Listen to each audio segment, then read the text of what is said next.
Dr. Jared Cooney Horvath. I'm a former teacher turned cognitive neuroscientist who focuses on human learning. And I do not receive funding, nor have I ever, from big tech. So a sad fact our generation has to face is this. Our kids are less cognitively capable than we were at their age. Every generation has outperformed their parents, and that's exactly what we want. We want sharper kids. And the reason for this largely has been school. Each generation spends more time in school. We use school to develop our cognition until Gen Z. Gen Z is the first generation in modern history to underperform us on basically every cognitive measure we have, from basic attention to memory to literacy to numeracy to executive functioning to even general IQ, even though they go to more school than we did. So why? What happened? What happened around 2010 that decoupled schooling from cognitive development? It can't be school. Schools basically look the same. It can't be biology. This hasn't had enough time to change. The answer appears to be the tools we are using within schools to drive that learning.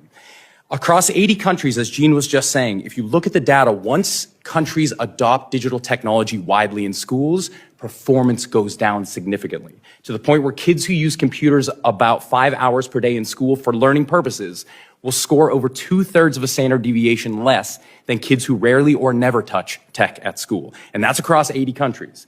Bring it home to the US. Let's go to the US. We have our NAEP. That's our big data. Take any state, and here's a fun experiment you can try. Take any state NAEP data, compare that to when that state adopted one-to-one technology widely, and watch what happens. The NAEP data will plateau and then start to drop. Of course, this is all correlative. What we really want is causative. To get causation, what you need is academic research, and you need mechanisms, explanations for why we're seeing what we're seeing. Luckily, we have academic research stretching back to 1962 that shows the exact same story for 60 years. When tech enters education, learning goes down. In fact, because what do kids do on computers? They skim. So rather than determining what do we want our children to do and gearing education towards that, we are redefining education to better suit the tool. That's not progress, that is surrender. So as we go through our discussion today, there's going to be a lot of talk about smartphones and social media, rightly so.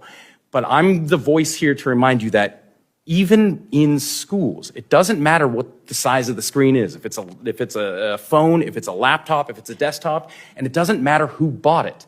Is it school sanctioned? Does it have the word education stamped on it? It doesn't matter. All of these things are also going to hurt learning, which in turn are going to hurt our kids' cognitive development, right at the time when we need our kids to be sharper than we are. This has to stop. Like this post, follow No Dice, and join me for No Dice 45.